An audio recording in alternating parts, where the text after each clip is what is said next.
Hello, my name is Heidi Mathers. I'd like to thank you for attending the Pain Summit today. I am a member of the Parent Advisory Board here. I am a wife. I am a mother of 4 young adult children, and I am also a high school social studies teacher. I am in my classroom right now, and that is why I'm recording from here.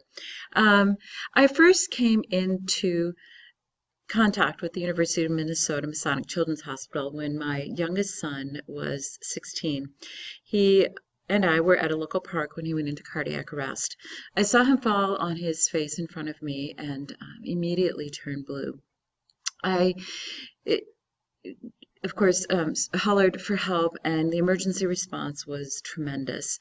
But they started throwing around words like full cardiac arrest and CPR and a Lucas device and intubation and so many things that were really so foreign to me and so surprising. And when I got to the first ER at Fairview Southdale, they said, well, he has a heart problem. And I was like, what? No, he doesn't. He's fine. But thankfully, he was brought here to the cardiovascular intensive care unit, and he received excellent care here, and I'm happy to say that he is doing very, very well. What I'm really here to talk about today, however, is pain. Of course, Ben would experience pain from the numerous defibrillations he had, along with the CPR and other things. But what really surprised me, I think more than the physical pain, was the psychological pain that Ben endured during this time. He had 9 cardiac arrests on the first day, and so of course he was intubated and he was unconscious. But on the third day, as he began to experience consciousness again and began to get weaned off of the ventilator, it would become time for extubation. Now, I was so excited about this because I thought, well, he's going to be extubated. We're going to have time to just talk to him and reconnect, and this is just going to be awesome. But what I wasn't expecting was that the extubation process would be very, very difficult for him. He ended up throwing up. He ended up crying. He ended up just kind of setting his head aside, like, I don't understand what's going on with me. You know, am I gonna live? That night, he went on to have 2 more sudden cardiac arrests or code blues within the hospital. Now, as any of you and all of you know, because you've seen them, these are really dramatic events. I don't know what Ben experienced during those cardiac arrests. After the first one, he asked me to sing with him. So I sang some hymns with him, and that seemed to calm him down. After the second one, he was extremely agitated, and this time I could tell it was really a psychological and emotional agitation. He asked if he could just die. He said, Mom, can you just let me die? I'm ready to die. I want to die.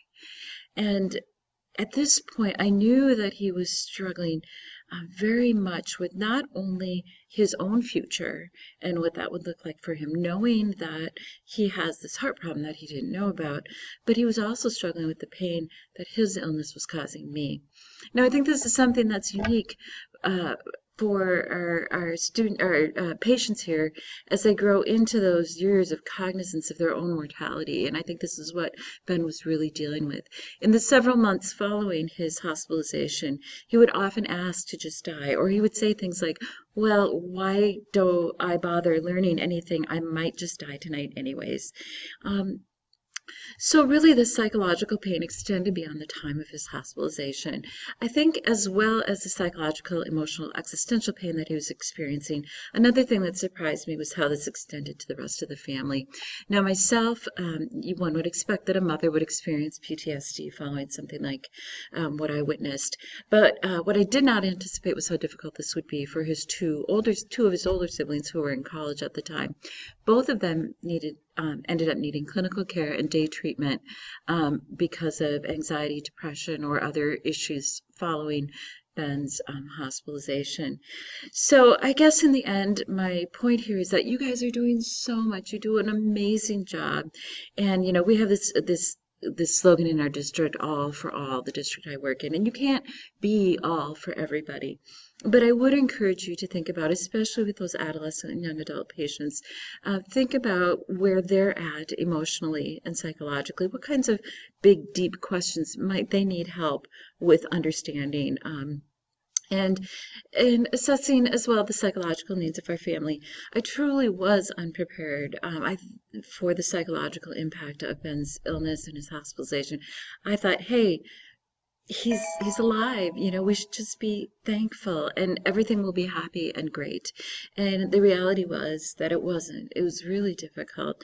And even with other students that I've known who are teenagers who have serious illnesses, whether it's transplant or cancer or whatever, I believe that our teens really need to hang on to that will to live, and that they're seeing things in a different way. They're seeing the impact on their families, and they're seeing the impact potentially on their own lives and their own dreams and abilities to fulfill those dreams.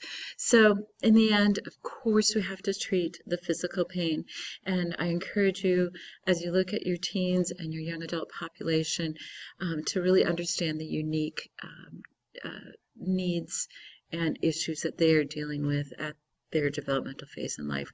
Thank you again for all the work that you do. I think you're amazing, and I'm so happy to be able to work on the Parent Advisory Board and to see you participate in this summit today. Good day.